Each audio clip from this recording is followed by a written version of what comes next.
Hello all, Rick here. This is a series that aims to break down the lore of Star Trek Online into manageable chunks, presenting a good overview into one of the several official but parallel settings of Star Trek. Why am I making these? Well, because apparently YouTube's new inspiration feature tells me that people are looking for Star Trek Online lore recently, so I expect to get 1 million views and for me to win YouTube. However that works, let's get started. As of writing this, we're unfamiliar with the fate of the Enterprise E in canon, only knowing that it was under the command of Captain Worf at the time and partook in a classified mission to Krylar Prime, which resulted in it being rendered unfit for service and it was decommissioned, lost or possibly destroyed in 2386, making way for the Odyssey-class Enterprise F. According to the last Best Hope novel, Picard stepped away from command of the Enterprise E in late 2381 to accept the promotion to Admiral and take command of the Romulan evacuation efforts, placing command on the shoulders of its first officer, Commander Worf, now Captain. Worf then goes on to work for Starfleet Intelligence after the Enterprise was lost. But there are fates to the vessel that we can look at from alternate timelines, such as Online's Enterprise E, which shares the fate of the main up until a point. In both universes, the last time we see it was in 2384. A few years earlier, it had returned to Starfleet San Francisco Fleet Yards for major repair after the battle with the Riemann IRW Scimitar at the Battle of Basin Rift.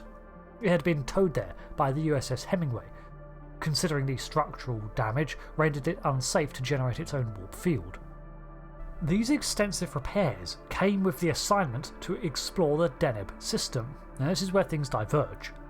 While the Enterprise E was under repair, Commander Beverly Crusher took on a position as head of Starfleet Medical, which is also a position she attained in the Prime timeline, and is there as of 2384. In the Online continuity, she returns before the year is out. Now, in Prime canon, after the repairs were finished, the Enterprise responded to the arrival of the USS Protostar in the Sol system and moved to intercept the fleet unaware of the construct AI system that the Protostar was carrying. This breached Starfleet systems and turned the entire fleet against one another. However, the Enterprise E survived the encounter to continue on with its missions. Considering the Protostar exists in Online, I see no reason that this did not also occur here too. In Star Trek Online, 2381 sees the Enterprise E given a new mission in response to the approach of the Borg threat, which continues to encroach, despite the damage done by Captain Janeway. Captain Picard is also asked to form a task force to engage the Borg once more, and ample resources to do so. He calls on the aid of 7 of 9 for assistance in this task. It's suggested that one of these battles unfolded in the Azure Nebula, where the Borg were making use of subspace tunnels and instabilities to arrive in greater numbers. However, it's unknown if the Enterprise took part in the Battle of the Azure Nebula. In 2382, Captain Picard steps away from command of the Enterprise E to manage the Romulan evacuation fleet in command of the USS Verity. In Star Trek Online's chronology, this Verity is not quite the fully functional Odyssey class that we will come to know, but an early prototype, also more akin to the original concept. The Enterprise E, meanwhile, continued to operate in patrol and defensive duties under a new captain, assumedly Captain Worf, until 2385. This is where another newly added bit of continuity takes place, the attack on Utopia Planitia from the Tal Shiar hacked synths. As in the Prime universe, this destroys the Romulan evacuation fleet, cripples Starfleet's production, and curtails future Romulan aid. At the start of this year, Starfleet announced that it has completed a large-scale re-evaluation of its capabilities. Several ships are pulled from patrol, including the Enterprise E, and reassigned. Starfleet spokesman Commander Marie Durant says, "The flagship of Starfleet is not a warship. The Enterprise and her crew are the pinnacle of Federation achievement. We need them out on the edge of explored space, making new contacts and reaching out in friendship to races across the galaxy." Its final mission before embarking on new exploration initiatives is to travel to Khitomer, now a Klingon world once more, after the Empire announces that it is expelling all non-Klingon colonists, including UFP and Romulan settlers. The Enterprise, among other ships, is given 14 days to evacuate them and resettle them on other Federation worlds. Before the addition into canon of Star Trek Picard, This was the final mission of Captain Picard before he took up the position of Ambassador, but with new revisions, this task now falls under the sway of Captain Worf. Additionally, Beverly Crusher accepts promotion to Captain and commands the USS Pasteur. Her first mission is to Cardassia Prime to help provide relief and rebuild their medical facilities in the wake of the Dominion's raising. In Star Trek Online's continuity, it is at the end of this year that Worf resigns from Starfleet, resuming his ambassadorial role for Martok due to rising tensions between the Klingon Empire and Federation.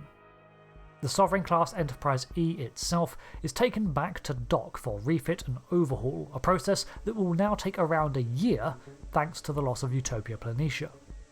Now, in Star Trek Online's original narrative, Commander Data was restored by this point instead of 2401 of the Prime timeline, and it's unclear if this remains so. So instead, I will say that a new captain of the Enterprise E was assigned in 2386 and the vessel departed, complete with a new uniform design. In 2387, however, the Romulan supernova is imminent, and the Enterprise is sent to the Kimban system to help evacuate it, where it drives off some Remans from attacking the Narada. Yes, that Narada. It then escorted them to Vulcan to help oversee talks between the petition from Nero and Spock to bypass Federation aid and appeal directly to Vulcan.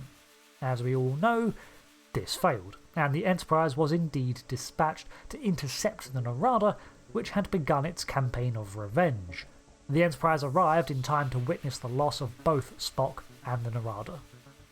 After this, the Enterprise returned to exploration duties, including the survey of the McAllister C5 Nebula, with information that there has been an incursion from fluidic space, with suspicion that species 8472 may be operating within the Alpha and Beta quadrants. By 2397, the Enterprise E was still in operation, with Commander Nog as its chief engineer. The following year, it was dispatched to identify sabotage to some Klingon-Gorn peace talks and uncovering those responsible, House Duras. In 2401, former Enterprise officer Miles O'Brien was named head of Starfleet Corps of Engineers, and Captain Sonia Gomez is also in a command position within that division. That's not relevant, I just wanted to add that in.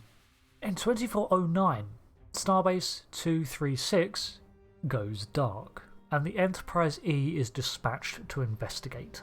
This proves to be its final mission, as it encounters an unexpected Species 8472 presence, and the Enterprise pursues them into fluidic space. However, they destroy the Sovereign.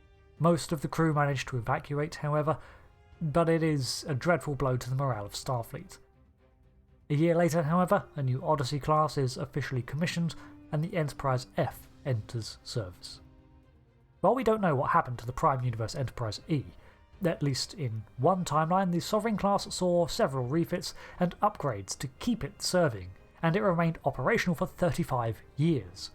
It saw both combat and explorative missions, basically maintaining its mission profile, but was dispatched on scientific missions as a priority, which is appropriate, I feel, for Starfleet. What do you think? An appropriate fate for the Enterprise E? I think I'd like to know more of that missing era we currently have in Prime canon, so I can't really compare when we don't have a thing to compare it to. Suffice to say, 35 years is a long time. I've been Rick, and I'll see you later for another lore video. Until then, thanks again, and goodbye.